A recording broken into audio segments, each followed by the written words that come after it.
Hey everybody, Kevin Mullen here with the Office of Youth and Ministry. Mission is to love and serve young people. It's your 2-Minute Tuesday on January 25th. Today, January 25th, later this afternoon at 1:30 p.m., we're having a Region 12 meeting for all of our colleagues across the Pacific Northwest. I'll send out the Zoom link or send me an email if you didn't get it in your inbox. The primary topics of conversation, in addition just to sort of seeing what's going on in the World Youth Ministry in our region, is to talk about World Youth Day pilgrimages and then the upcoming NFCYM annual membership meeting. Hope to see you there. Some Advent LightFight winners. Okay, it took me a while to get this out to everyone, but congratulations to our winners. We have St. John Parish in Fairfield, the Missoula Youth Collaborative, and St. Charles Borromeo Parish in Whitefish. Congratulations, and thanks to everyone who participated. Just a fun way. I hope you had fun decorating your churches. Each of these parishes, the prize are 2 free registrations to our CYC convention. Speaking of CYC Convention, I'm excited to announce our keynote speaker is Rhyan Ramirez. He's going to be so fantastic here in our diocese. He's high energy, fun, creative, and he's got a personality and message that is just contagious, attractive, and it's just spot on for what we're looking for a keynote. He's super excited to be working with our CYC Board in our theme this year, which is created for a purpose. If you've been working with young people and wanting an experience that will actually help them in both their spiritual and in their personal life, convention is that. We have a long history in our diocese of this. It's just a great opportunity for young people to get together in person, which has become even more important during the pandemic. But we've got a great schedule planned, along with all of the things that you come to expect from convention. So we'll have Mass with Bishop Better, breakout sessions, youth keynotes, and of course a dance on Saturday night. I'm wrapping up a few details in the handbook, and I will get those out to parishes and registration this week. But right now, mark your calendar for March 25th through the 27th to be here in Helena at Carroll College. The Diocese of Helena is hosting a Eucharistic Congress the weekend of June 10th through the 12th at Carroll College. This really isn't a youth or young adult event. It's really intended for all ages. But I've been working and helping Father Bart and Dan Bartleson and Maggie Phelan and a few others for the past several months, and things are finally starting to come together with this. I don't have a ton of details right now, but really mark your calendar for that weekend, June 10th through the 12th. It will be here in Helena at Carroll College. We'll start Friday evening and conclude on Sunday at about 12 noon. We'll have keynotes, breakout sessions, Eucharist adoration, and a lot more. So registration and other details will be coming out soon, but please mark your calendar, June 10th through the 12th. Right on the heels of that event, the Carroll College St. Kateri Institute is June 12th through the 15th. It's a Sunday through Wednesday. I'm working with Dr. Eric Hall and David Casey and putting together a schedule for that program, but this is intended for high school youth. It's an opportunity to learn about God and creation, and it's really a unique and just fun experience. So tell your young people June 12th through the 15th. For a lot of them, that'll be sort of right after school gets out, but this is really a fantastic experience. Justice Outreach Project is scheduled this year to be June 19th through the 24th. So we're in June this year with JOP.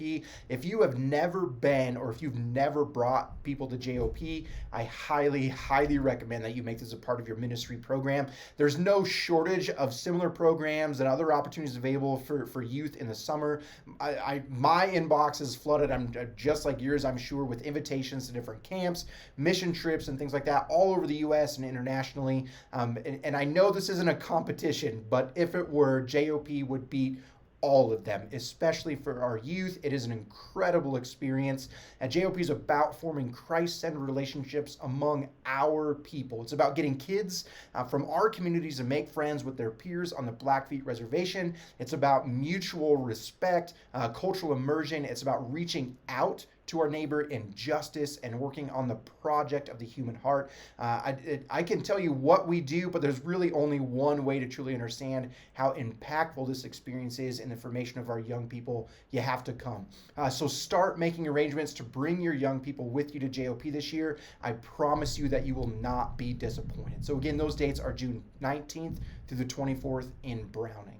I have an actual update for you. The Legendary Adventure Camp are going to be running 3 co-ed camps this year. A few weeks ago, I announced the dates for the camps, and we had 1 co-ed, 1 girls week, and 1 boys week. We decided to change that to just 3 co-ed weeks. I think this is a great move.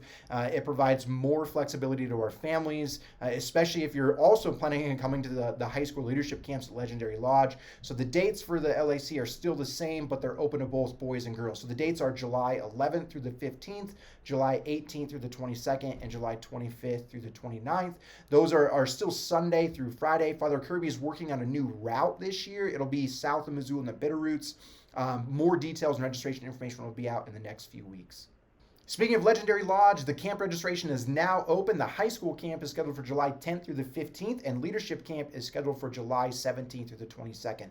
Just a few notes on leadership camp. I've spent a lot of time reflecting on and having conversations about leadership camp, especially as to how it relates to my office and the CYC board. I would say that we've seen a significant shift over the past 4 to 6 years with leadership camp. One of the most significant changes being just the makeup of who's attending, the actual young people that are there. The reality is that many of the young people who are coming to leadership camp have never been on or do not plan to join CYC board.